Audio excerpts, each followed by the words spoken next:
What is up, ladies and gentlemen? Welcome to this first episode of GGWP, the Esports Talk, the Swiss Esports Talk, actually. With me, your host, Strike. Those of you who know me know to find me under twitch.tv/Strike and as that guy Strike on basically every social network. And this is our first initial episode of this, what we hope to become a once-a-month thing, a talk where we invite key players from the Swiss esports scene, be it on organizational level, be it in the player scene, whoever has interesting stuff to say, we are going to invite and we are going to grill them. The whole point of this is not to have 1.5 hours of feel-good talk through, but we're also going to talk about the personalities behind the guests and maybe the more controversial and critical points that they might bring in. Our concept is to go beyond the regular, what's happening in the scene, why is it so great, why does it have so much potential, but also shed some light on where it has to get better. And with that, we might actually already head over to the guests and see who they are, because you're not here for me. So let's head right over and introduce Gabriel and Jon to you.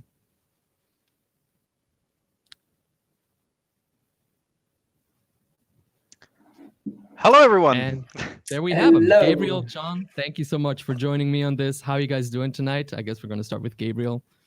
I am doing pretty well. I am hyped about starting with this first stream tonight, and I am ready to answer all of your wonderful questions.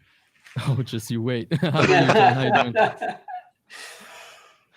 Yeah, so same for me. Thank you for having us. And I'm very looking in to give some insights on what's planned and what we are doing and what's going around Swiss esports. Nice, absolutely, and that's what we're gonna do. I guess let's go into who you guys are a little more deeply. You are Gabriel Ratano. You are also known as Nihor. You're 23. If I just read your Twitter bio. That's all the research I did. You're 23. You're a postgrad student in management of arts, culture, media, and entertainment. I didn't even know that was a thing. Like all of these together, I studied something very, very boring compared to that. And that's something that struck me a little bit. You're the national lead referee and vice president of SESF. Now, how would you describe yourself as a personality, as a player in Swiss esports, and how did you come up with Nihor? Wow. Maybe I should start by the second question, actually, because this is one I don't get that often. Nihor is a nickname that actually comes from a character of a fantasy book, very good, that I read when I was, I don't know, maybe between 12 and 15. Italian fantasy book, some of you might know it, Chronicles of the Emerge World, and there was this one character that was very cool. His name was Nihor, and I just added an H because at the time I was playing World of Warcraft and someone already took it without the H, so I was like, okay, just add an H, and this is how the thing was born. And besides that, concerning myself, so besides, let's say, all the things that you said, indeed, I'm 23. Right now, I've been in esports for, let's say, approximately 5 years. I started as an administrator. I'm in tournaments, mainly Hearthstone at the beginning, and then diversified to other stuff in the Romandie. And I joined the CSF 3 years ago, and with the Referee Commission project, for which I am one of the, let's say, members of the referee commission, for which we usually use this term of lead national referee, which is much simpler than citing the entire thing that we're might talk not about mean anything. The structure of SESF at some point. But as we can hear, you're from the western part of Switzerland. Indeed, was that a criticism of my accent? Absolutely, no, it's horrible. But do you speak German and Italian? So I speak Italian. I'm completely bilingual with Italian because my family is from Italy. And besides that, German, I really understand it well, I think, in German, not Swiss German, unfortunately. And when it's about speaking German, it's a whole other matter. I am not that good, to be honest. I'm trying to improve at the moment, and I will really work hard in the future. But at the moment, it's not that good. Apologies. No, that's fine. That's fine. We're doing it in English because, as we all know, our wonderful country has more than one official language. We speak 4 languages, and so it was decided to do this for the initial episode and the initial like series of streams. We're gonna do this in English, so like wherever you tune in from, you can understand. There's no discrimination. Speaking of discrimination, we haven't properly introduced our second guest yet, and that's Jon Baumann, also known as, and that's an interesting Twitter name as well, CH Quo Vadis. How did that come across? Yeah, it's Switzerland. What's going on? So exactly. yeah, so, I think this. How did you come up with that? Yeah, I started Twitter quite a long time ago. So I think I entered Twitter 2010 and started tweeting 2016. So there was a long time of just like watching what's going on, and the silent lurker. Yeah, exactly, the silent lurker. So it basically came up with, I'm observing and what's going on, and this was kind of a late night idea, and as it always is on Twitter. As it always is on Twitter. You are the president of SESF, and from what I could gather from your bio and your tweets, you are quite the outspoken young liberal. I guess liberal is probably the idea, is the right way to describe your politics. Without going into that too much, how long has your political career been going on, and what is your political career? Are you active anywhere, or are you basically just a proactive voter? I was kind of for about 5 years into youth politics. Started in Langenthal, where I'm based, where I come from. Still am in the committee of this section, local section. We even have now the elections this Sunday, so I'm not that engaged anymore in politics. I never have been kind of a front end politician. I was always in the back end and helping on strategy, helping on communications and stuff. I was just That's just as important. Yeah, it's not me. I'm not the guy going for very front-end politics. It's just, you told me before we started that this is your first ever live stream that you're on camera with. I guess, chat, can we get some clap? Can we get some clap in the chat? Harsh with me, please. Can we get some pog and some clap or something, some hype in the chat for Jon? He's doing quite well for his first, say, 20 minutes of ever being in a live stream. Well done, sir. Well done. Congratulations.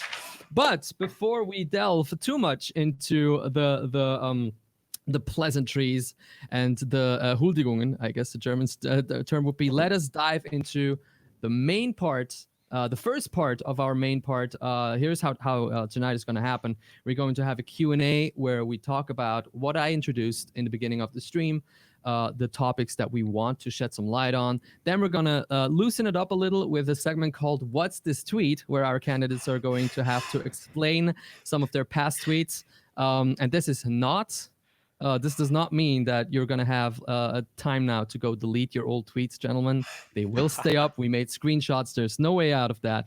And as the third part, we're going to talk about these two men in a little more depth personally, and specifically also considering their personal relationship as high-level executive members of SESF. Let's start off with that right away. What is SESF? I hate to say this, but... for a lot of people out there, even though they are in esports, I would assume that SESF is probably not very, relevant in their head, as in not very known very much. Like, what do they even do? Okay, there's some Swiss Esports Federation, but what do they actually do? How about we hand this off to the president, because it's always the president who has to answer all these annoying questions in 2 or 3 short sentences. What is SESF, Jon?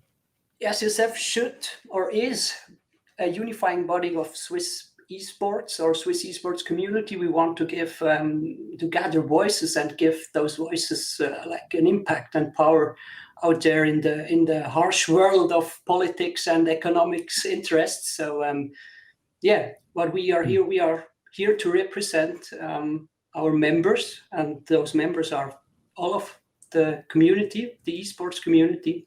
And therefore, we are here to strive for long-term development, give structure, unifying, giving voice. I think this is kind of very briefly, but I know Gabriel has always more inputs on that. Gabriel's been around in the SESF for quite some time. So he's more experienced as me. So maybe. What would you say, Gabriel? Very short. What would you say? So to be extremely short, as Jan said, like we want to be the central organization that gives opportunities to people. We want to foster a network of contacts that includes anyone in the community. So it might be you who are watching the stream at the moment. It might be some companies wanting to launch into esports. It might be some political institutions. It might be cultural institutions. We really want to connect all those people together and help them work together, collaborate, talk to each other to really be able to develop sustainably on long term. Okay, so kind of like an umbrella corporation. Kind of like an umbrella body that tries to like cohesively keep everything together in a scene that is so quick and so easy to shatter into different parts that do not talk. Why though is SESF relevant for Switzerland's esports scene? Is Switzerland's esports scene at a point yet where we're federating up, if you wanna put it like that? We're being a federation where we're sticking with one body that kind of like leads globally is even necessary? What do you say, Gabriel? So I would say that the first consideration has to be understood, I think, when it comes to the Swiss Esports Federation, is that what people have in mind when they think about federations is usually sports federations, with this whole very vertical hierarchy that is about essentially imposing rules on everyone, on whatever like everyone does and so on, and also representing them on international level. And even though we do this second thing that I just mentioned, we cannot and do not want also to work in a way that is repressive for people. And at the moment, our ecosystem in esports in Switzerland is not, let's say, to a professional level, like, I don't know, maybe our neighboring countries would be. However, I think that the relevance of the federation in this specific context is specifically to aim at developing something that really works on long term, because there are a lot of different efforts on similar subjects. For example, one that I could cite is we have a bunch of teams trying to reach professional, both in Switzerland and outside of Switzerland. We have people who want to work on, I don't know, on esports education, training for players, training for coaches and so on. And a lot of different initiatives happen everywhere. And where we are relevant, I think, is because if we help coordinating all those people, gathering the input together, and really trying to leverage on everyone's knowledge for everyone to help each other, we can actually reach much further together than we could in a situation where there is absolutely no coordination. So what we want to do is really create this network, help people to work better together. And that is why I think we are relevant at the moment, also because we can carry out a bunch of projects that are necessary to development, but that no one else can carry by themselves, such as asking a lot of, I don't know, legal questions, for example, such as, you know, what we will discuss probably about later, and you said earlier. Absolutely. Yeah. Okay. How do you see that, Jon? What do you say? Almost nothing to add. I think these are the most important points. I think it's all about having enough people in the back, enough organizations, a big enough part of the industry, of the community, that you can say, yes, we speak as the community and we gather the voices and be the one voice that can be heard on various levels.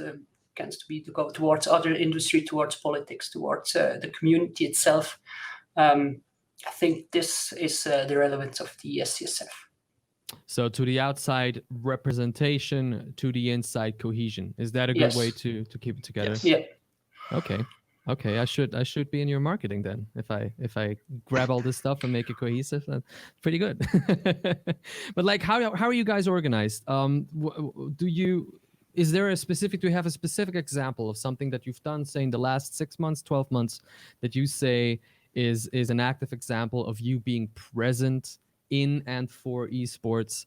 Do you just host tournaments ultimately, or do you do other stuff as well? So, Jon, you want to start on this one, or No, should I go? You can go for it. Okay, so Free for all. So in the last 6 months, interesting timeline, since last 6 months have been quite a difficult period for everyone, I believe. So essentially what we do is not really hosting tournaments, because we're trying to carry out activities when it comes to actually making projects that no one amongst our members already carries or can carry alone. So tournaments, there are a bunch of great tournaments in Switzerland. We have the Swiss Esports League, we have the Hero League, we have all the time tournaments. So we don't think this is our job.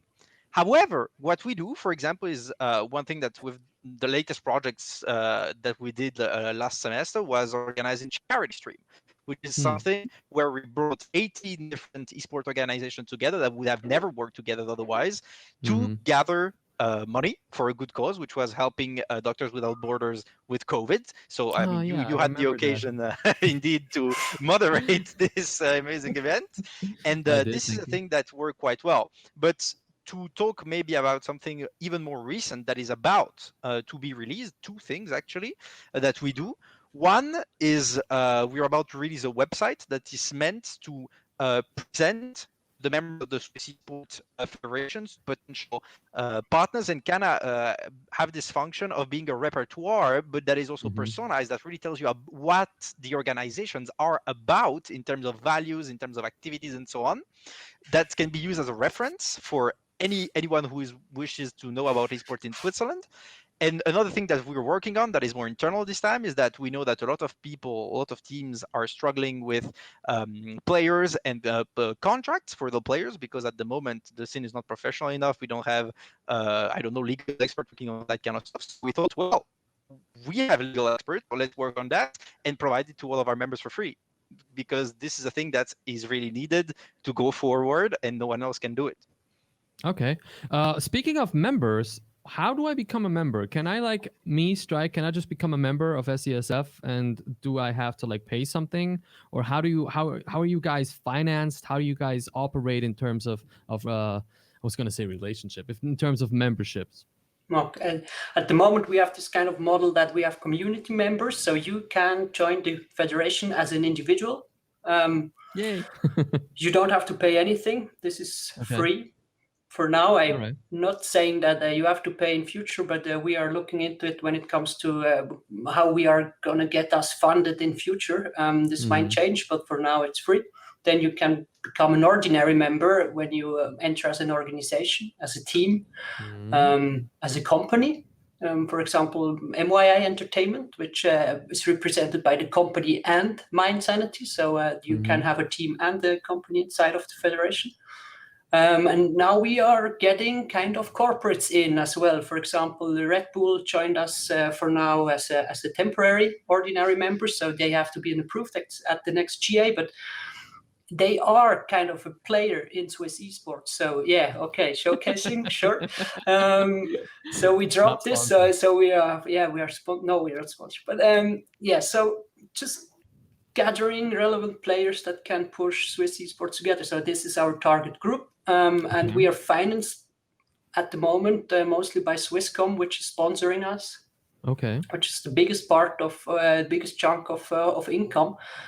And then member organizations pay 100 Swiss francs. So we really have low fees at the moment because our community is not the $1 million industry yet, of course.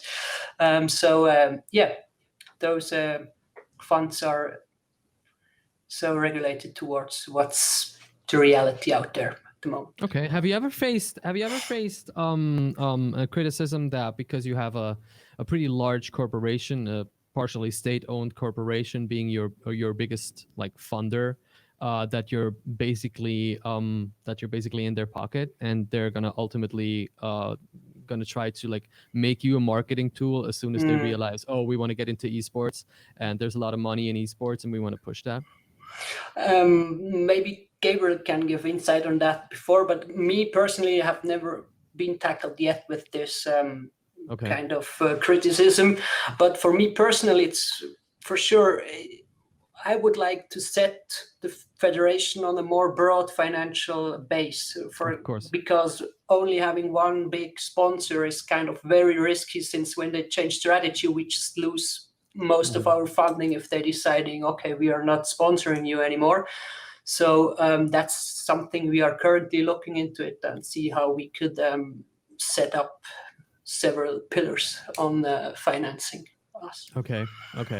I looked at your website real quick to get like an idea of how you guys are organized, how you're set up within the organization, and I saw a lot of commissions.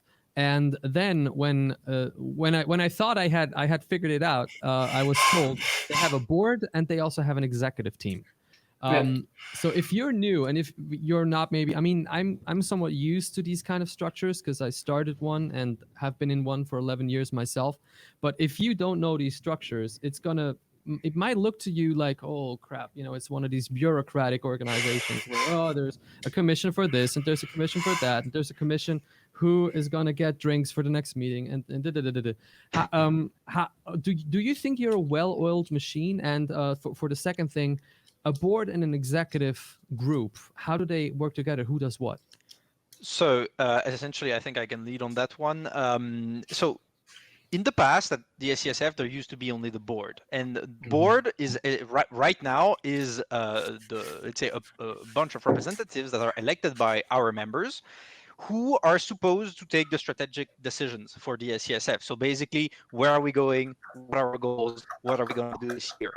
And the problem we had in the past is that since the board is usually a bunch of people that are well known in our community, in the board at the moment we have people such as Cedric Schlosser, who is the CEO of MYI, and we have also Jan who works at Jan Bo, who works at Polyland and also has his own company and so on. So in the past, the issue was the board had to also take care of running the federation essentially in terms of management, and this is the worry because people never had the time or not necessarily had the skills. So when, like 2 years ago, a year and a half ago, when I took care together with Asif, who's also on board today, to create an executive team, which is essentially the staff team that runs the federation. They are all the guys handling communications, legal stuff, accounting, all your average boring in some way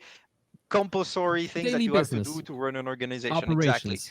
Exactly. The intent behind that was really to professionalize the organization, because if we want to be a unifying body, we have to show example. We have to be professional. We have to really improve. And of course, this is continuous improvement, since we still rely on volunteers, and we try to be as professional as possible. And of course, every now and then, some little things could be tweaked better. But at the moment, I personally am satisfied with the team we have. I am immensely grateful to all of them. And yeah, so that's essentially how it works at the moment. The board takes the decisions, discusses the topics, and the executive team are the ones who are actually helping realizing all of that. Okay. And when you were mentioning commissions before also, and this is something that is completely separate to what I just said. To make it very simple, commissions are, if you have an idea, I'm going to take my own example because this is how I joined the CSF. If you have one project that you're saying this should exist in Swiss esports, my idea at the time, 4 years ago, was we need a central refereeing system. You can join the federation and create a commission with a bunch of other people that you estimate want to work on this other project with you. And this is a group that is self-managed, so you do your thing separate from the activities of the federation, but you can ask support to the federation in terms of budget, in terms of operations, and so on. And it makes you able to develop projects such as, for example, the refereeing system that we have been going for years now, and that is generalized in most tournaments in Switzerland, or the Swiss Made Games League, which is these tournaments on Swiss Made Games aimed at supporting Swiss games and Swiss developers and making their games known, which is working quite well, and that you can see in a bunch of events around. I think, by the way, there's a tournament tonight of the SMGL, an online tournament. So this is the kind of things that commissions do. And at the moment, I can't recall the exact number, but we have also one who takes care of approaching the topic of esport recognition to institutions. Yes, referees. You have a control commission, which I find quite interesting. Indeed. Because the control commission is there is a checks and balances institution. It is there to control whether the board, does not pull any shit. Exactly. There have been problems in the past, and essentially the Control Commission is really here to make sure that if anyone notices like a really big issue with whatever the board is doing, they can ask the Control Commission to check the situation. And this, let's say, supports the democratic process of Okay. SESF and helps highlighting the real issues. So you basically have everybody checking everybody a little bit, which means that nobody can like run away with the thing and become a dictator and be like, this is Swiss esports. This is what it has to be. Exactly. It's a very Swiss process in some It way. is. I was just, thank you very much for taking that out of my mouth. It is a core Swiss idea to have all this super strong democratically founded checks and balances system. I like it though. It's pretty good. You've actually you told us a lot about SESF's past, and Gabriel, and you said there have been problems in the past. I was gonna ask you, for you who has been around for so long, would you say that SESF had like a high time, and that was like the golden days of SESF? Would you think that is still to come? Is it right now? What is your gut feeling, Gabriel? How do you feel, like without marketing speech, how do you feel about the SESF as it is on the train right now? The thing is, it depends what we mean by golden time in some way. Because I have to say, when I joined the SESF, it was a time where Vincent Skogler was the president. And he has always been a model to me, and for me, he represented the peak height of whatever kind of performance you could be as a, let's say, political figures in Swiss esports, being fair to everyone, being super cool, doing work, and so on. But honestly, if I would have to say what is the period where CSF works or worked the best, I would say it's right now, straight up, because in the past we had this issue where some people had to do everything, in the sense that amongst board members, as I said, many people didn't have time. There were internal fights between people that had personal issues with each other. And let's say that, for example, Vince is one of those people who had to carry everything by his own, basically. And this is something that I really care about changing in these 2 past years, because for me, it's unacceptable that someone has to bear that on, only one person's shoulders. So I think that right now is the moment where we are the best set up to go forward and with the best organization. I think we also made a lot of efforts to improve on all the things that people reproached us and are still reproaching to the SESF for some of them. And I hope we will be able to show them that there has been improvement, because this is also something that has changed, I would say, a lot in the recent times, is that we're done with speech. If we intend to show things with facts, with actions. And we understand if people, don't want to come on board immediately, because there is such bad reputation from the past of a federation that did nothing for its members, that didn't listen to them. And this is something that Jon and I are very committed to changing. If you want to add something on that, maybe on. Well, I think we are in a state at the moment where we have to regain trust of our members. We really have to provide real benefits for our members. We don't have to talk about it. Yeah, it's fun that we are together in this federation. You have to get something out of it. So that's what we are focusing on short term, to generate really kind of, what could an association or what could an org need? They can need visibility, they can need a network, they can need kind of tools that help them, for example, player contracts where we are working on at the moment. So you have to get something for your money, basically. So you stick with us, and this allows us to move forward when we have to trust by our members that they see, okay, you're moving in the right direction. You are really into taking action for the members, and we are fostering opportunities. My role at the moment is to talk to as many people as possible inside and outside of esports, see where we can collaborate, see where there are opportunities where we can gain speed and take on speed. So basically, regain trust, rebuild benefits, stop talking, start acting. Exactly. That's basically the 3 points. All right. It's interesting that we're talking about benefits right now because I looked at your presentation data, 2 slides that you probably use for image presentations, and you define low to high priority goals. I noticed that the low priority goal, perception of esports in the public, is also considered the longest term goal, whereas collaboration and visibility on the community is right in the middle on both of these scales. And benefits for SESF members is both most short term and highest. If you show me this, and I don't know SESF, I was a hapless outsider, that could lead me to think you guys are basically out to monetize for your members who are non-natural persons, but only organizations and companies, right? What are the benefits that you're trying to get them? Like specifically, if you had to list 4 or 5 benefits specifically that you're trying to get your members. You want to go ahead, Jon, or should I? Yeah, You Jon. can start if you want. Or okay, start. Go ahead. So yeah, what benefit, for example, you get a tool in your hand that we built that you can lead your org better. That's like a basic guide how to set up org and what's the most important stuff to go to take on speed. Another point could be you can collaborate. So, for example, we do streams, or we have an idea on a project, we go first towards our members. We don't collaborate with people from the outside of the SSF first. If we don't find anyone that's suitable or that want to work with us inside our member core, we look for more collaboration. So I think this is kind of this networking, this getting together, this kind of fostering opportunities together and make it happen. I think this is something we can really provide benefits in the short term. And what I was showing with this slide is kind of, we want to start when it comes to priority, we want to start with member benefits. So this is short term, we start with this. So we don't have this kind of, we get full recognition on Swiss esports next year and we push for that immediately. So this is long term, and this means at the moment, this is kind of this point in time, this has not the highest priority. So basically this is how you should understand this.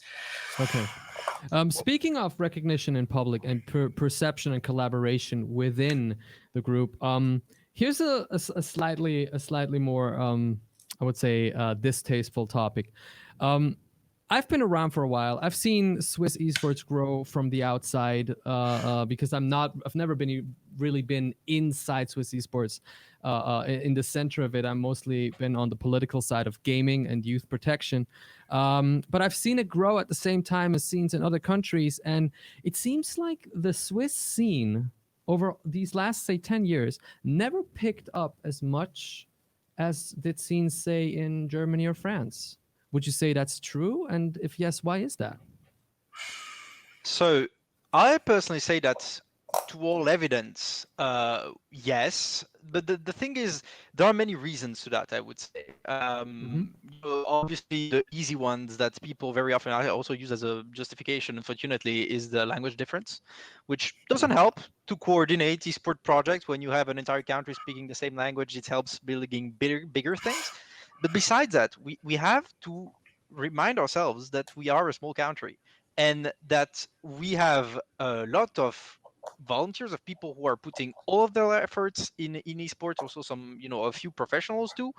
And I would say that it's the fact that we don't develop as much as others is because we are stuck in this vicious cycle where you need to create public acknowledgement of whatever happens in the esports scene. And as we know, these are topics in Switzerland. Whenever there's a topic that is related to any kind of social cultural phenomenon, which I really advocate for for esports, that I really think it's a social cultural matter and not really an economic matter or a language matter.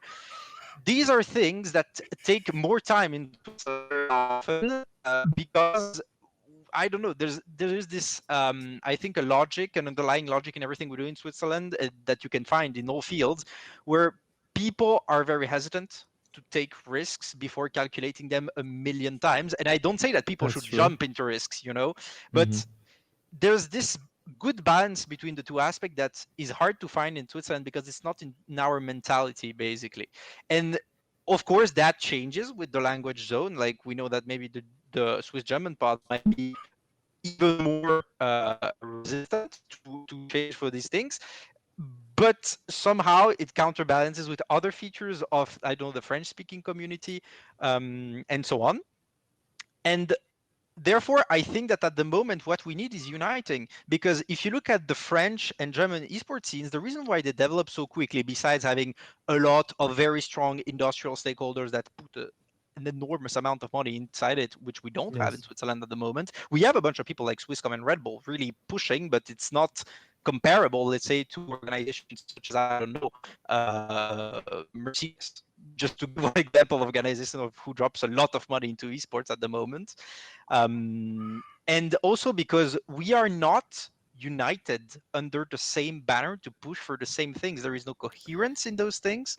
And this is the thing that we are trying to improve, basically. Mm-hmm. I could go straight into that was kind of a trap, the whole coherence, unification under the same banner thing. But I don't want to take away from the president if he wants to say anything about that. Jon, would you like to add something to that? I would say the public perception of the broader mainstream Yes. is of esports. The perception of esports or gaming in general is still very bad. I Mhm. think we got the last political motions in the national parliament in 2008 when it was about killer games and you 9, shoot each other, or 9 or something. Yeah, so basically then when this federation was founded, and together with this youth protection law, I started to speak to politicians, and I'm confronted with exactly this perception of esports. Yeah, you want to make tournaments where you can walk around and click heads, and this should be accessible to children. And what is going on? And you can't do this, and this is no sport, and you are killing people. And it's a stigma. It's a very intense stigma, still sticking around. And this will be a hell of a journey to change this in the broad public perception. Mm-hmm. But we're gonna get into the legal aspect of it a little later because I want to stick right now with the situation within esports. My personal view is this: esports wants to be a sport or wants to be regarded as a legitimate sport. So e-athletes, I don't know if is there a term? E-athletes, players. Yeah, there's a bunch of terms. E-athletes want to be regarded as athletes. If esports wants to be considered a sport and e-athletes want to be considered athletes, especially, which is one of your goals as per your website, especially in a conservative country like Switzerland, it needs to uphold at least some core values of athleticism. And some of those core values are: be a good winner or loser, be cautious, be decent with each other, do not shit talk each other behind your backs, do not gatekeep each other, do not flame each other. And we've seen in the past, and I hate to say this, but we've seen displays of players, of e-athletes who very much do not act like athletes, who show transphobia, homophobia, racism, be it little funny memes or something, but behavior that I personally do not accept from the mouth or from the keyboard, if you will, of an athlete. Would you agree with what I just said? Is that one of the huge problems that maybe even SESF as a unifying body needs to take care of? And how strict, if this is something you're going to attack, how strict are you going to be about that? Because I always think, like, who needs to like take this problem at their hands and solve it, in your opinion? So the thing is, yes, definitely, I agree with you that this is a huge problem within the community, and I think that it's mainly a matter of education, in the sense that esports being stigmatized and people not receiving any kind of education regarding video games. I mean, now people are starting to get some kind of education regarding video games and how to behave online. I think in general our society has a problem since the beginning of the numerical era to actually adapt to the changes that all the digital aspects of our life impose to us. And definitely the stigma doesn't help with actually developing good practices. And at the moment, at SESF, we're doing two distinct things that are already acting on this. One is our refereeing system. Right now, in all the tournaments of Switzerland that feature our system, which is a lot of them, we are completely intolerant to any kind of discrimination, of all the things that you listed before. If you are in an SCSF certified tournament, which has a bunch of benefits for organizer also, but as a player, if you are a victim of such behavior, the people who do that, the people who bring this toxicity to your tournament, might it be other players and so on, will be immediately disqualified. There is absolutely no mercy in our system for this. Of course, besides that, because we know that this problem is a larger problem, we think that the real solution to it is actually supporting projects that act in, let's say, in schools with younger players, also outside of school. For example, we have a bunch of academies that are being built all around Switzerland by some of our members. We have Noetic, we have Arctic Gaming, who's doing some stuff too. We have, I believe, also Absolute Frost in Geneva, and I'm probably missing some others. People, I think, in our community are realizing that education is the key to changing those things on long term. Because if you take players that enter their gaming experience when they are, I don't know, 12 years old and maybe even earlier, and you kind of develop the activity in a good way from the start by giving good practices, making people aware to all the problems of the, the consideration, the fact that they will interact with people that might be very different from them, might have very different opinions, and that therefore they need to be open-minded towards all of this. I think if you get in this frame early, the problem will fix itself over time. Of course, there will always be a bunch of really ill-intended people, and this is why we have this refereeing system that is intolerant to those kind of things, for example. But we really think that this is what needs to be done on long term, and we are trying to support this project and push for them. And if you're watching this stream and at the moment you have such a project and we don't know about it, please come to talk to us, because we would be pleased to help you get more visibility and develop that. Okay, and that is, by the way, that is SESF, Swiss Esports Federation.ch. If you want to go to the website, you're going to get contact information on there. I've also been informed that DN Switzerland hosted us. Thank you very much for the host, DN Switzerland. You know who you are and everything. And the point is what I kind of feel like we didn't touch on just yet is, if you say you want to be strict when it comes to that, and you want to push that through, and you want to have no mercy for bullies, so to speak, you can regulate that in I would say in an official tournament area. You can definitely regulate that. You can say, if you start pulling stuff like that, if I see you tweeting about this in the background of you being a tournament team, your team is going to get eliminated, because maybe you have to be harsh with teams who have players who do that, because then the teams need to take care that their players don't do that. I guess it starts, that's just my own view that I accrued over the last few years. I guess it starts because you start playing FPS online or something or LOL, which is, as we all know, an extremely toxic community, at 14 or 15. And toxicity is rampant, and people act like, oh, it's just part of it. We just have to accept it. And then when these kids, let's put it like this, these kids or these young adults traverse into the esports area, where a certain professionality and a certain, like I said, athleticism in behavior is expected from them, they do not know how to act. It's the classical Roger Federer thing, who was known as a hothead and really, really hard to work with when he just started out pro tennis at like 17, because he was a hothead during all his years before getting into the game. So they had to actually train him to chill the frick out during his professional games. So would you say this is something orgs have to do? Is this something you would see a way to actively support orgs with? Do orgs need to be more strict, or how do we become a master of this problem in general?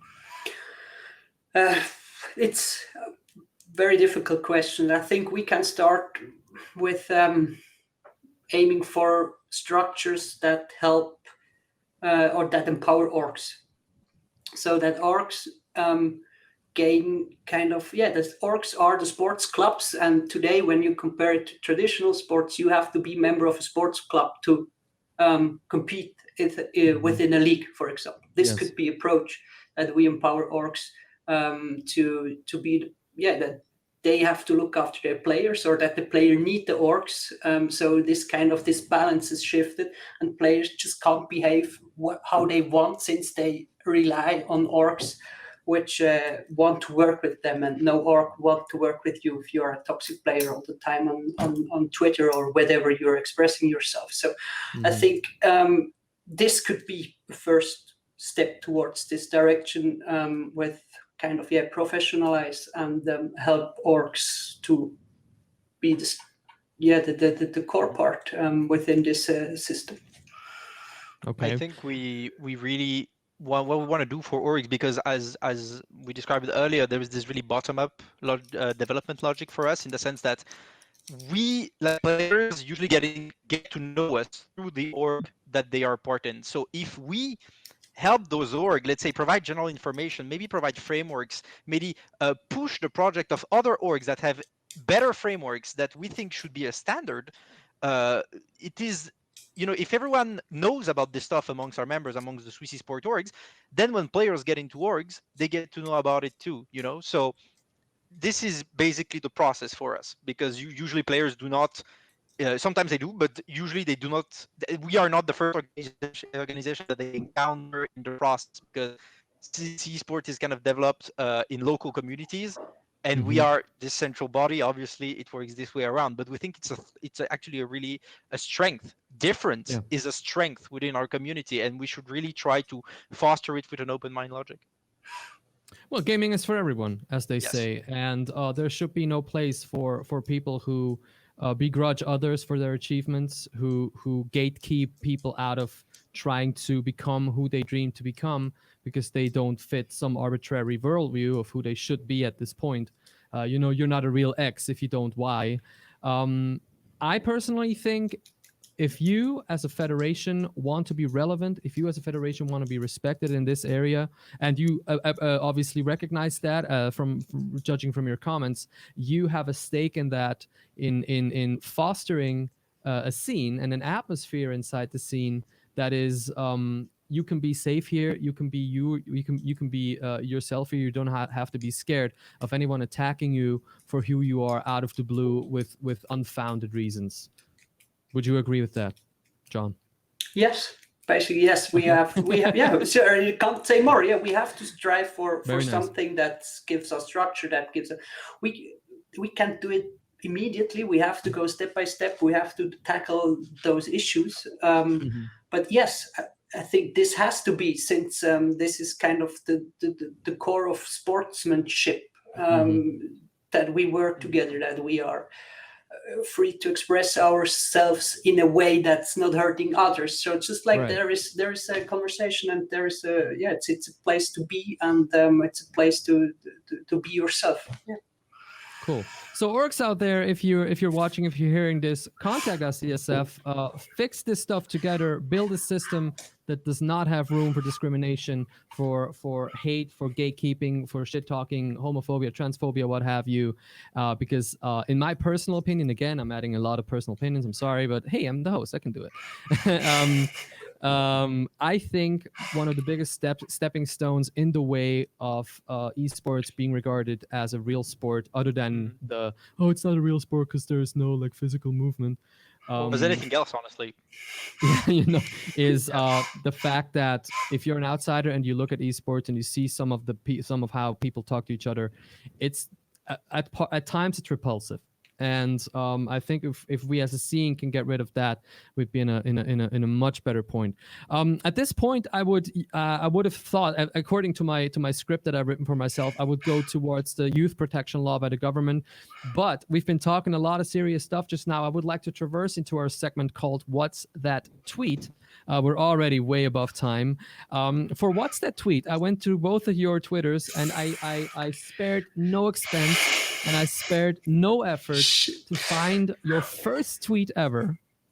Interesting tweet, yes, an interesting tweet, and your highest and your tweet that you wrote that wasn't a retweet or anything with the highest like amount. And I would like to look at those with you, and then we're going to talk about them. Let's start off with Gabriel, whose first tweet ever. I'm gonna have to make sure I can open this. Whose first tweet ever. I hope our production can show this on the screen. And here it is. Putain. It starts off with putain, which is beautiful. We're just coming out of a conversation about toxicity. Putain, je suis mal italien. Comparé à ce qu'on a fait contre l'Allemagne, and that means in English, holy fuck, they play like shit, the Italians. I mean, compared to what they did against Germany. What is that tweet, Gabriel? I have no idea, but I think it might have been the only tweet referring to, when was that? July 2012. What the hell was in July 2012? So it might either be like very early esports, but honestly, considering the date, I think it might have been the only ever comment that I made about football in my entire life on social media, because I usually don't care about football at all. So yeah, what was in July 2012? There was like maybe a World Cup or something? I don't know. I don't know, dude. I think 2012 sounds like World Cup. Actually, 2012 sounds like a World Cup year, isn't it? 12, 16, wasn't it? I'm not into football. Yeah, I have no was idea. commenting Very much either. But I think I was commenting the bad performance of Italy, against Germany compared to European whatever Cup. Switzerland did. Maybe I laughed a lot. Because it started off with "Putain," and I was like, there we go. And that was your first tweet ever. It was 1st of July 2020, Twitter for Android. Okay. I think it was, yeah. Chat actually says it is Euro 2012. That's probably accurate. So it looks like you weren't very, very happy with the performance. Who is your favorite team? If you had to cheer for a team, let's say Champions League, I'm just saying names that I know from football. I have no idea about football. If you have a favorite team in Champions League, and maybe even in the national games, go ahead. I would say, like, I honestly don't care at all about football anymore. But if I would have to answer right now who's my favorite Champions League team, I would easy pick, because I'm Italian. I'm from Italian origin, and I'm from Torino, so I would say Juventus. Like, it's not a question. All right. Okay. Fair enough. Well, that's fair. Well, I'll give you that one. It's a strong identification with where you're from. Okay. Let's move on to the second one. And the second one is, I just wanted to say something in Italian, and I realized it's wrong, so I didn't say it, and that's why I was like, it's been a while since I did Italian. I wanted to look extra smart. The second one is, if you had to decide. Oh, we're going with Jon first. Okay, we're going with Jon's first tweet ever. Political positioning for the Swiss liberals. And I was gonna say, are you still the same? I think you are. What was that tweet about? What was the topic right there? It was 2016, December 8th. It was about deregulating. No idea what this was, and maybe Uber or something, and they just want to regulate Uber. Yeah, I think this could have been something. Like a core liberalist. Yeah, I really have to say I'm not that like this anymore. I think this was kind of during my first internship, where I worked at the economic department. Right. How old are you now, Jon? Almost 30, 29. Okay, so you were 24, 25. Yeah, basically. So I think this was quite at the beginning of my short political career, and I started to express myself totally in line of the party, of course, because you do this when you're a good politician, you will be in line of the party, and now I'm just kind of boy. Yeah. I think this changed now. I'm more kind of into, how should I say? Yeah, I kind of stick with this liberal compass in general, but it depends on topics. It really depends on topics now. Okay, that's really cool. Let's go to Gabriel's second one. That's just one I picked out because I found it interesting. And let's see if our production can throw it up. Yeah, there it is. If you had to decide, would you prefer electronic games or would you prefer cardboard games?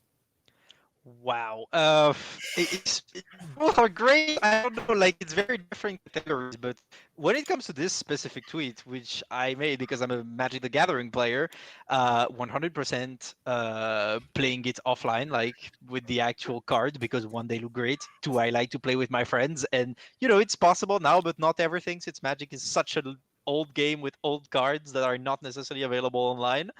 And yeah, so I would say, honestly, nowadays, I would say more video games. If we like look at the whole landscape of Good what has answer. ever been made in terms of games, comparison to cardboard.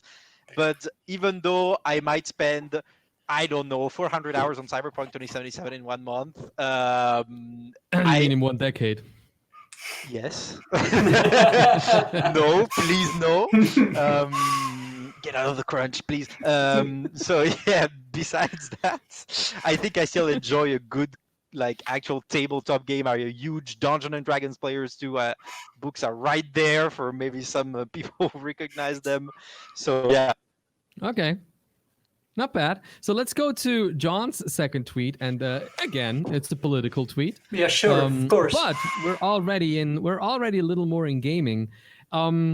Gaming, violence, law, politics. This is right up my alley because you guys remember my background in game rights, I guess. The law is about to change, and very quickly, because we're gonna touch on that a little later. John, your opinion on this law change in just 2 sentences.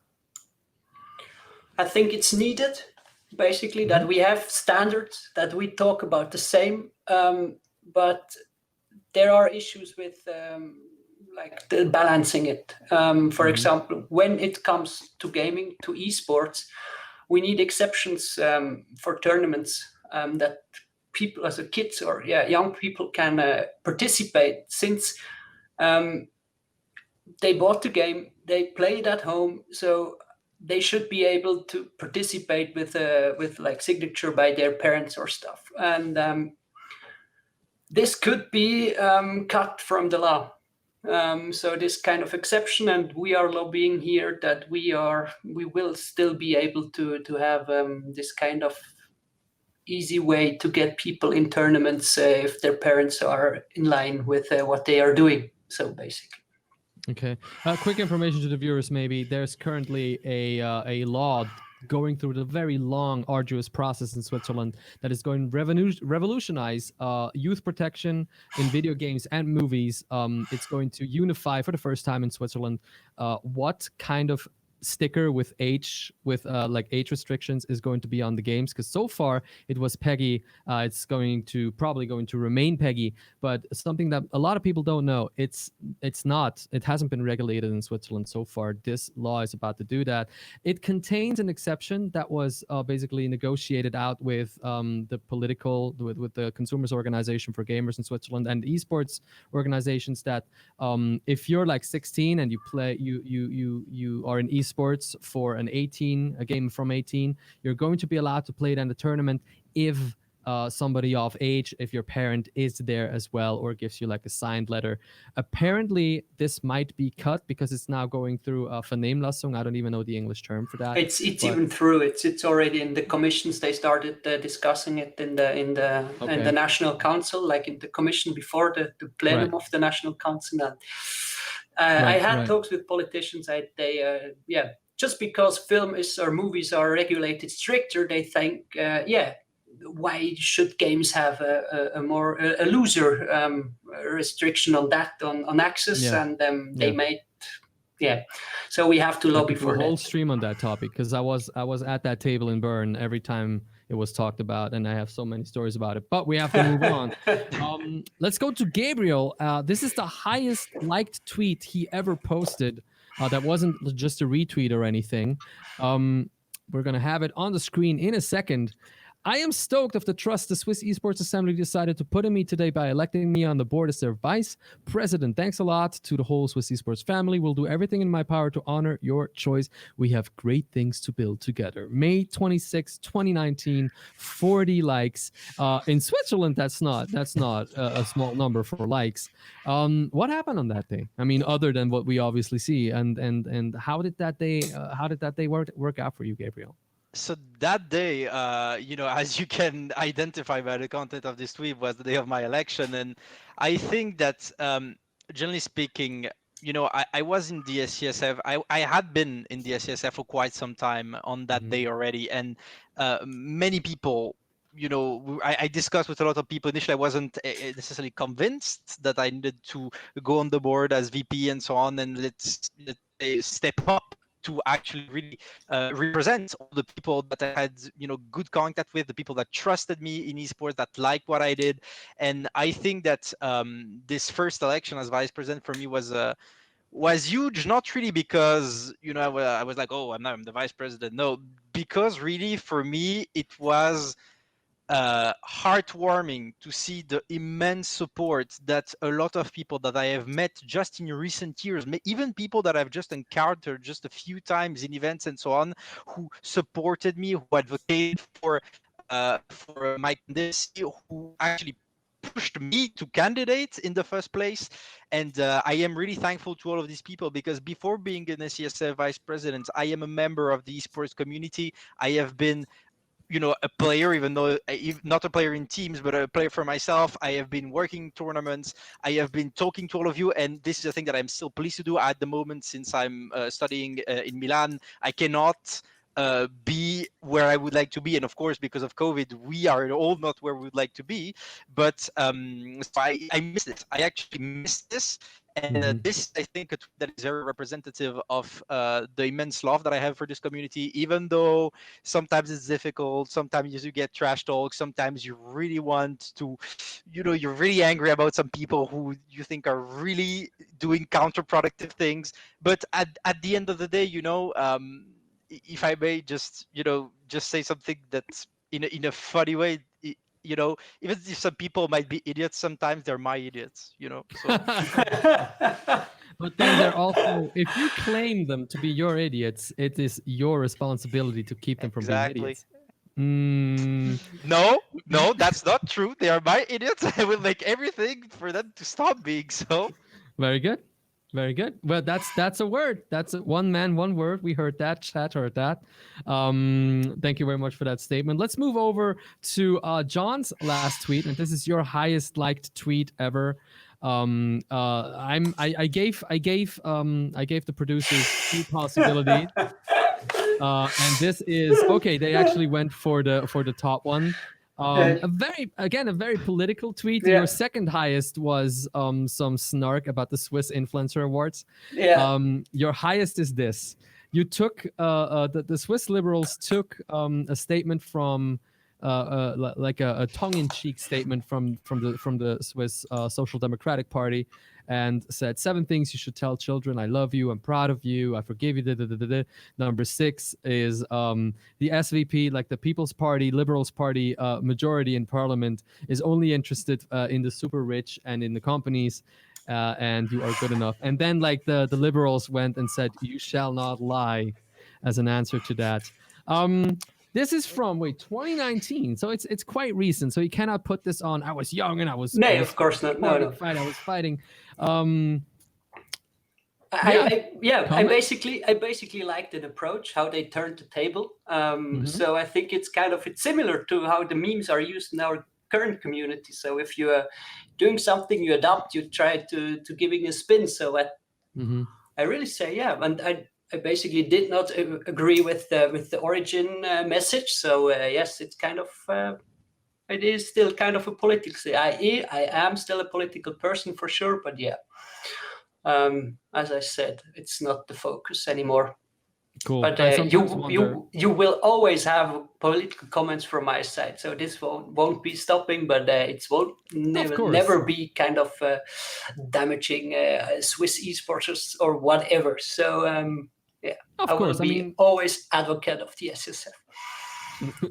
You had to say that. I have to say that for sure. No, I mean, the point is, and that's again my personal view is, in these times that we are today, I don't think you should you should be the I'm completely apolitical person anymore. I don't think we live in times anymore where that privilege of not caring for politics because it doesn't touch you because you have a nice life is something that you should just be like, oh, okay. But that's like my own personal opinion. That was What Is That Tweet, ladies and gentlemen. We're going to go back to a few more questions with the gentleman that you see next or on top or below or on the side of me right now. It was meant for personal questions, and we're basically already way over the time. We're going to play some Quiplash later, but I want to get a few of those questions in. First of all, I want to add something that I saw in chat just when we got into the tweet part. Do you guys know of the organization called Netzcourage? Yeah. Have you ever heard of that? When we were talking about the whole toxicity, Gabriel, I'm sorry, did you say you know them? Can you repeat the name? Netzcourage. I don't think I do know them. They are based by Spiers-Hecklin, Jolanda Spiers-Hecklin, the They woman are- that was. Exactly. The point is, they are basically an apolitical organization, and they stress that very much. Who like advocates against hate speech online and helps people who have been, canceled or attacked or baited into being blackmailed on the internet, and they help with like legal representation, legal support, and mental support. Would you guys think that an organization like that could be an interesting partner in trying to combat toxicity in esports? I think totally, yes. So we are currently looking for collaborations. We With are Netzcourage? not with Netzcourage yet, but there's a good input. I think we can Okay. look into this since this is an issue in our community. We start with Play Smart, which is an initiative put in place by the SEA, so the Interactive Entertainment Association. We did not close the deal yet, but we are interested to work together. So I think the board will take the decision next Tuesday. So this could be the one first step to get one collaboration going, which goes in education towards parents, how they to look after their children being engaged with games and esports. So but I'm always open for such kind of inputs. What could be interesting partners? What could be kind of accepted, or could be a wish by our community. What could be a good collaboration? So always happy to get those inputs. And I think Netzcourage, this really could be something we can have a closer look on. Cool. So, thank you. I think it was Kitlarius. I'm sorry. Thank you, Kitlarius. I think who said that in chat. Thank you for the input. Very, very, very, very smart moment to say that. Sorry, Gabriel. Yes. I was just about to say I'm not familiar with the organization. What I'm about to say might not be relevant, actually, depending on how this organization operates. But one thing that I want to be very clear on, and earlier we said we are intolerant in tournaments regarding those behaviors, the tournaments that we certify, and in general in, let's say, our approach of how we see sports. However, what I think needs to be clear is that we would like to avoid going on a reverse witch hunt, if you see what I mean, in the sense that, like, basically, the best way to illustrate it is the way our refereeing system works. If someone gets disqualified from a competition because that person held discriminatory speech against another player or whatever, this person will get immediately disqualified, will be withdrawn any kind of gains that they might have in this tournament, and might even, with the agreement of the tournament operator, be banned from further competitions. However, there is a possibility of redemption if people actually learn, in the sense that we don't believe in the punishment system that is in vigor in most esport competitions across the world right now, which is essentially you make one mistake in your life and you are done with every activity in the field.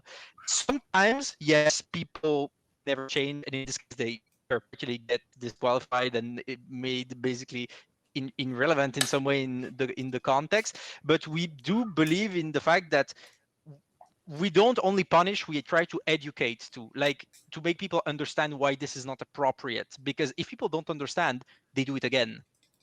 And this is very important. It's a small nuance, but it's very present in our speech. And I don't know if that's also an approach that this organization that you guys mentioned uses, but I think it's very important, because you are like, we've seen a lot of examples in other types of contexts where pure punishment without an educative dimension to it only brings back hate the other way around, which is equally bad. I personally think that hate directed in any kind of direction sucks, to be honest. That's my personal opinion, and this is what I would like to avoid. So that's very important to me, at least, and that's Yes. how we do things.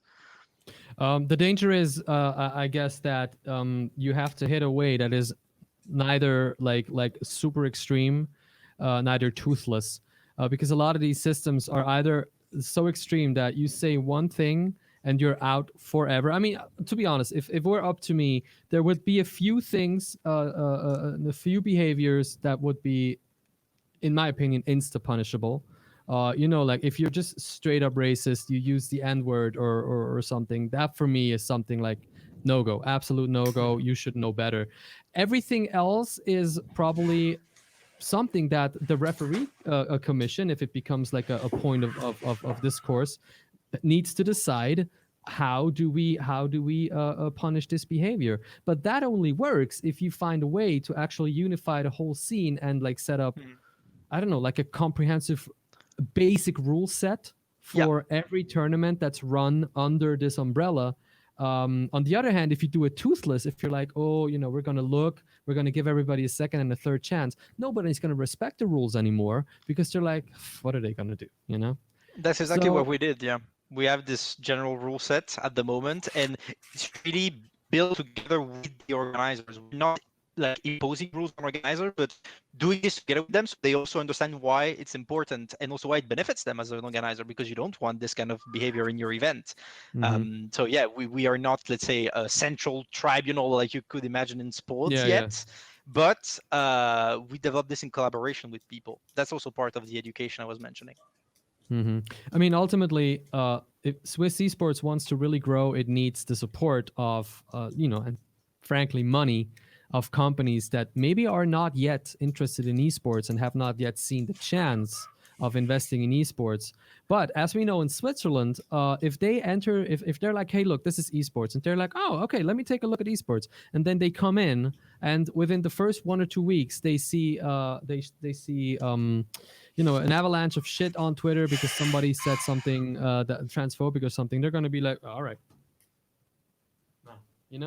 and this is something that you guys, if I don't want to like just like you too, but you guys as representatives of Swiss esport and esports in general needs to overcome sooner than later.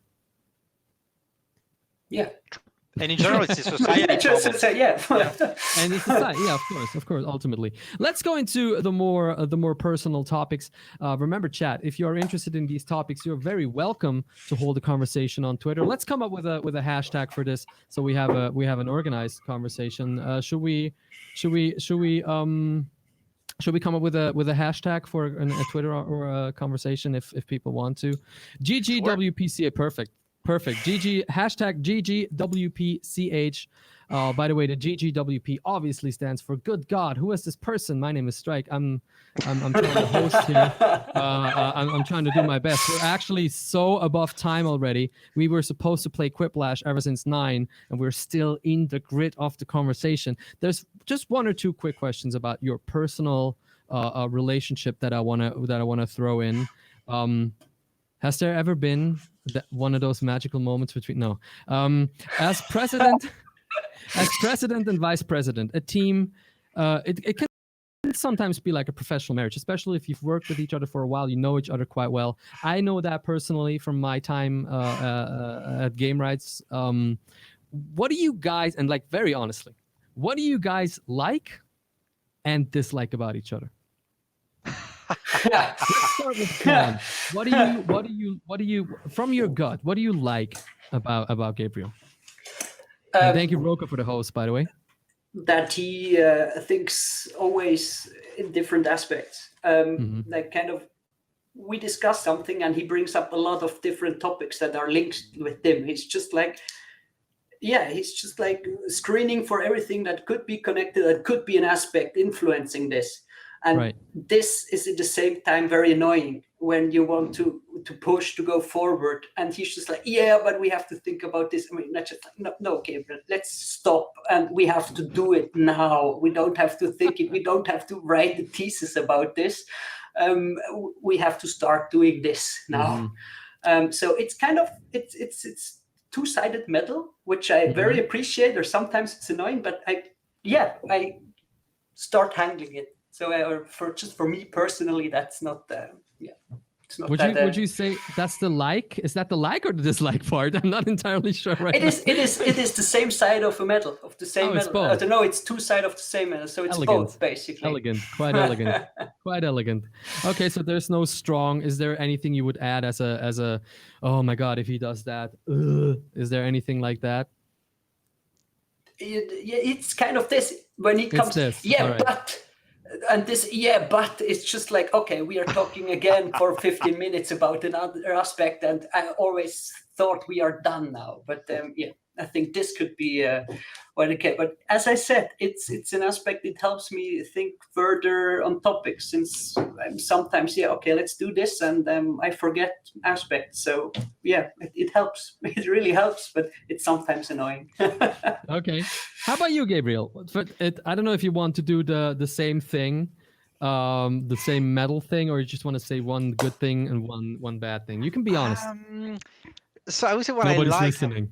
What I like about Jon is honesty. To be really honest, that's the thing that immediately I knew that we would have a great collaboration together, because as he just said, he's never afraid of telling me that I might be talking too much, that maybe I might be adding some stuff that we actually don't give a shit about, to be honest, which happens sometimes. However, of course, sometimes in the same type of situations, it happens the other way around, where it really bothers me that, let's say, for me, sometimes Jon really needs to consider more stuff. Like, he goes too quickly to decisions sometimes, and this is something that I have to say sometimes really bothers me, because it might be bypassing completely the opinion of some key people that we absolutely need input on some extra technical topics that are gonna maybe create a huge public scandal if we don't consider them.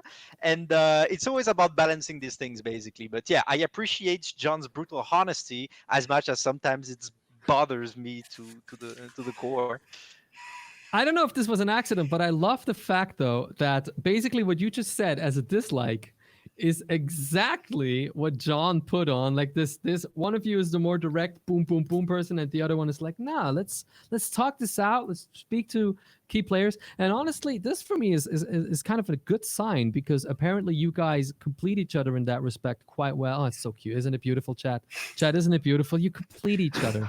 You complete each other's sentences. No, but you need both aspects of that to never be too quick and too harsh with decisions, and also never to become too bureaucratic and too long to decide something, because we all know esports and like digital media and games is an extremely fast-paced area of our lives, and it is not like other things where you can be like, all right, we're going to talk about it in 6 months, and that's enough time. It's going to be fine. So I actually was somewhat surprised, but also in a positive way, that you guys seem to just instantly lock in on that one topic of your differences. That's actually kind of cool. What? And let me ask something like this. What do you, from the other person and their personality or their achievements so far, what do you respect / admire about them the most? Let's start with Jon again. I think it's the immense capability of Gabriel being enthusiastic about something. If he's hooked on, okay, let's do this community stream together. Mm-hmm. He just loses everything on the side and just focus on that, and just keeps talking about this, and I have good news, and we have this new aspect, and we have this opportunity, and it's just like this genuine capability of being enthusiastic about stuff. It's just so refreshing. That's what I like most of him. Yeah. Okay. It helps How about you? sometimes me being in this kind of world of administrative kind of tasks where you're in public administration kind of context, and always so kind of bureaucratic, and we do this because we have to do this and all this stuff. And Gabriel's just like, yeah, we want to do this, and this is so refreshing. Nice. Gabriel, how about you? I think what I admire about Jon is, I would say it's two things that are slightly different, but kind of go together. It's his flexibility, like in terms of getting into a conversation and being ready to completely change his mind by the end of the conversation if sufficient arguments or if the situation evolves and you need to actually change the point of view to make things work. And that goes together with his really great ability to mediate people. Like, I think he's a very great president for the SESF because he has this ability in board meetings where maybe sometimes, topics are getting a little hot between me and other members and so on. He has this ability to bring us together on stuff and being flexible, being like, okay, so there's this point and we can actually change it this way and we can still do this other thing while doing that and so on. So he has this ability to gather input from everyone and helping us channel everything by being open-minded, flexible, and a great mediator. Yeah. Well, what can I say, ladies and gentlemen? Complete each other. Do not shy back from combating bullying. Have a clear opinion of what SESF is and what it has to be. These are the executive team, if you want to say that, the head team of the Swiss Esports Federation, Jon Baumann, and Nihor, Gabriel Ratano. Thank you so much for doing this talk with me tonight. And with that, ladies and gentlemen, I think we're going to call it tonight. That was GGWP, the Swiss Esports Talk with Strike. First ever episode. I really hope you enjoyed it. We are, depending on how well this goes, we are, expanding it, trying to figure out new stuff. I really hope you liked what you saw. If you have praise, hate, stuff you want to improve, hashtag it on Twitter with GGWPCH. We're going to look at this hashtag for the next, say, 1 or 2 days and then figure out how we can make this so it doesn't fail horribly. I'd like to expand my thanks again, first of all, to the people who played with us tonight, and most importantly, to Jon and Gabriel for being our very first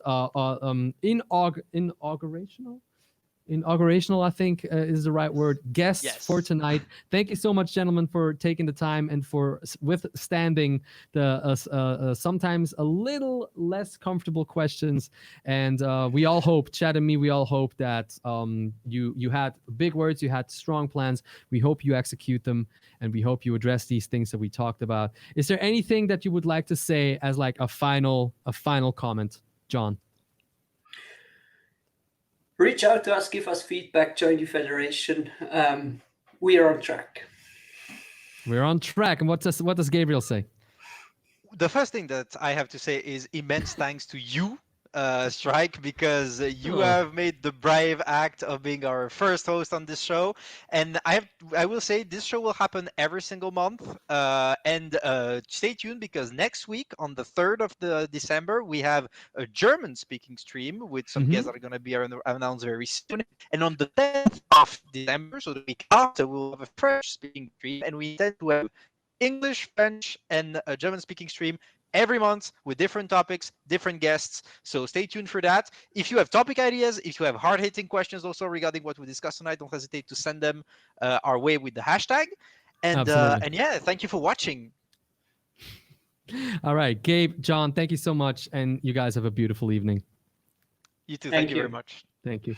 So, chat, that was it. Thank you so much for hanging out. This was GGWP, the Swiss Esports Talk with Strike. My name is Strike. If you thought, hey, this guy, I don't know, kind of okay, go to twitch.tv/strike or on Twitter, Instagram, wherever that guy Strike. You can leave me a follow. With that, thank you so much to Jon and Gabriel again for having me. Next time we see each other on this channel is the 3rd of December. Remember, it's going to be in German because we're going to do English, German, and French. Next week is going to be in German, 3rd of December, which I think is Thursday. And then the week after is going to be in French. So definitely 100% be around for that. With that, again, my name is Strike. Take care. Good night. Be good to each other and don't hate. Take care.